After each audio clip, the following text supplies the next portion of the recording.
E há outros tipos de células também. As células que formam os nossos ossos são bem diferentes da que formam a nossa pele. As células que formam o nosso estômago, as nossas veias, a nossa bexiga, o útero das mulheres, é esse outro tipo de célula, unidas, mas muitos milhões de células unidas para formar o tecido que o recobre. As células que formam o coração, o tecido do coração, está aqui com outra forma. E assim é constituído o nosso organismo, com outros tipos de células também que aqui não constam. Mas, se tudo é feito de células, a menor parte do corpo humano que não se enxerga só com um microscópio, né? As bactérias são seres vivos, mas elas têm apenas uma célula. Uma célula, as bactérias. Já o vírus não tem nenhuma célula. Então, como eu fiz a minha classificação? Vou ilustrar. Fiz uma classificação diferente do Aristóteles. Coloquei, para melhor estudo, 5 classes de seres vivos. 5 classes. Animais, plantas, fungos, protozoários, bactérias.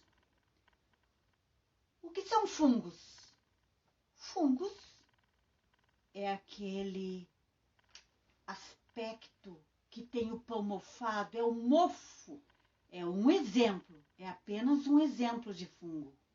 O mofo do pão, o mofo da laranja, é apenas exemplos, alguns. São fungos. Protozoários.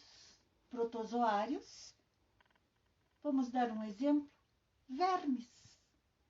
Vermes são protozoários, são parasitas. Bactérias. As bactérias, que têm apenas uma célula, há bactérias boas e bactérias más. As bactérias boas, elas estão dentro do nosso organismo. Nós temos bilhões de bactérias no nosso organismo. Muitas delas, por exemplo, no intestino, no estômago. E essas bactérias boas ajudam a destruir os alimentos que a gente ingere, né? Elas vão tipo apodrecendo, tipo esmagando aquele alimento. Para elas se alimentarem, elas têm que fazer isso. E isso é um benefício para nós, porque nossas fezes são assim amolecidas, porque tem bastante bactérias fazendo o seu serviço lá dentro. Para o ambiente, as bactérias boas, para o meio ambiente também, elas fazem o mesmo processo. Quando jogamos cascas de frutas, legumes no lixo, as bactérias vão lá, apodrecem aquilo tudo, né? Elas infectam tudo aquilo. É claro que nós não vamos comer novamente. E se transforma em adubo. O adubo que vai favorecer a plantação, o crescimento de outras plantas. Então, esse é o serviço das bactérias boas. Agora, existem as bactérias más. Aquelas que trazem doenças.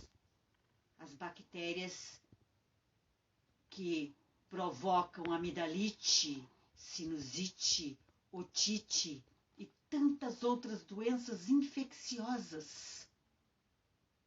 muitas doenças infecciosas.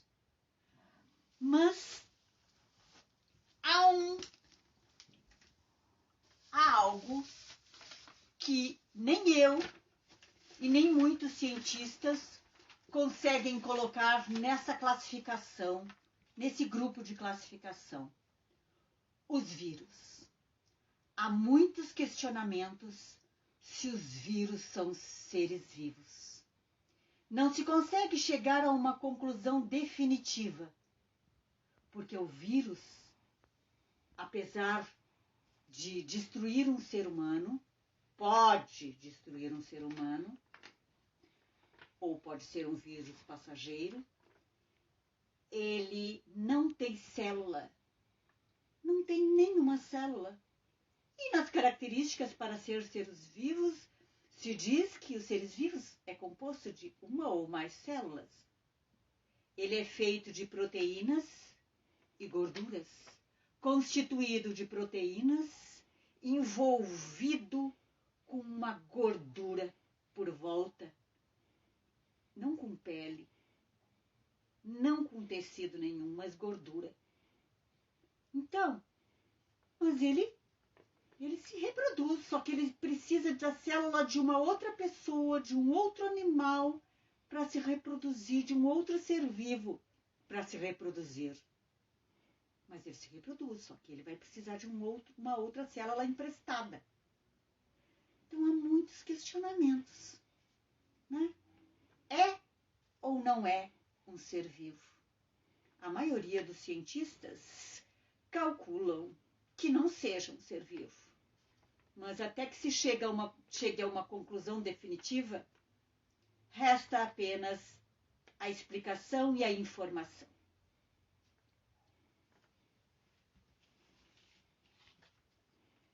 Bom, eu espero ter contribuído para o conhecimento de vocês e para o conhecimento da humanidade, a evolução da espécie, a evolução da humanidade.